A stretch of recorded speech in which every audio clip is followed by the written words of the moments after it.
তখন তোমরা চাইলে খেয়ে রিভিউ দিতে পারো, ঠিক আছে?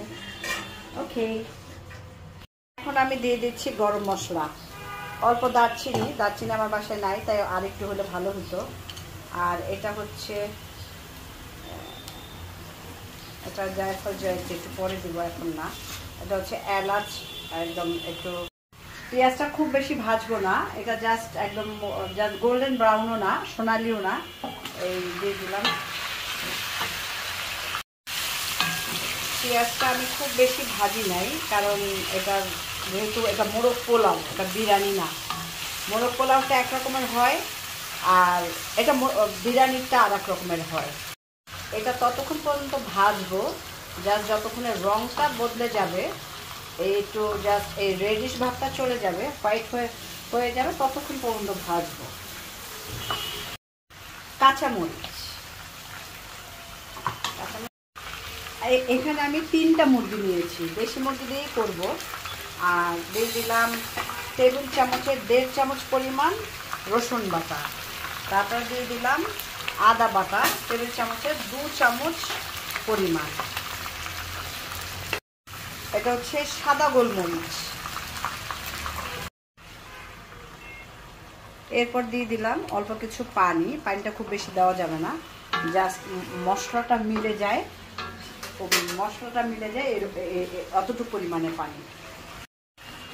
এখন কিছুক্ষণের জন্য জাস্ট 2-3 মিনিটের জন্য ঢেকে দিব। জাফরানটা আমি কাশ্মীর থেকে নিয়ে এসেছিলাম, তো এখন আমি জাস্ট হালকা কুসুম গরম দুধে অল্প কিছু জাফরান ভেজিয়ে রাখবো, এই ফাঁকে এটা রেডি করে রাখবো। এখন দিয়ে দিচ্ছি কিছু আলু বোখারা।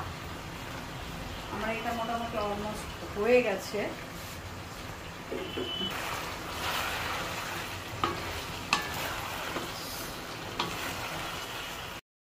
এখন আমি এটা তুলে ফেলবো। চিকেনগুলি হয়ে গেছে, তাই তুলে রাখছি।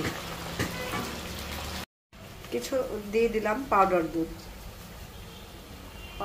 মাস্ট ইউজ করতে হবে। দিয়ে দিলাম কিছু বাদাম বাটা। এটা হচ্ছে আমি চালের জন্য প্রিপেয়ার করছি। এটা হচ্ছে বাটা, পেস্তা বাদাম আর কাঠবাদাম ঢেলে নিলাম। যেহেতু এটার মধ্যে চালটা হবে না, একটু বড় ডেকচিতে নিয়ে নিয়েছি। এখন দিয়ে দিলাম পরিমিত পরিমাণে পানি। চিকেনের সব মশলাটা দিয়েছি এবং কিছু দুধ অ্যাড করলাম, পাউডার দুধ আরও দিতে হবে। অ্যাড করলাম, দিয়ে দিলাম চালটা। পানির মধ্যে সব মশলাটা আমি আগে রেডি করে নিয়েছি, সেটা তো দেখালামই। পানিটা ফুটে আসার পরে চালটা সব, এখানে 1 কেজির মতো চাল, 1 কেজি চাল আছে। কিছু ঘি অ্যাড করবো আমি এই দুধটার মধ্যে। দুধ জাফরানটা যেটা আগে আমি হালকা কুসুম গরম করে রেখেছিলাম। এখন দিয়ে দেবো একটা ছোট্ট লেবু, এই যে ছোট্ট লেবু, ওইটা অল্প একটু আগে থেকে মেলে রেখেছি দুধ, ঘি আর জাফরান। এখানে এখন বাকি রইল শুধু কেওড়া জল অ্যাড করা। কেওড়া জলটা দিয়ে জাস্ট এই যে চিকেনটা এখানে যেটা রেডি করে রেখেছি এটা উপর দিয়ে দিব। এটা হচ্ছে মোরগ পোলাও, এটা হচ্ছে বিরিয়ানি না। মোরগ পোলাও যেহেতু ইসের, সেখানে চিকেনটা মিলিয়ে দেওয়া যাবে না, উপর থেকে জাস্ট বিছিয়ে দিব। এখন হচ্ছে আমি চিকেনগুলি জাস্ট বিছিয়ে দিয়ে দিব।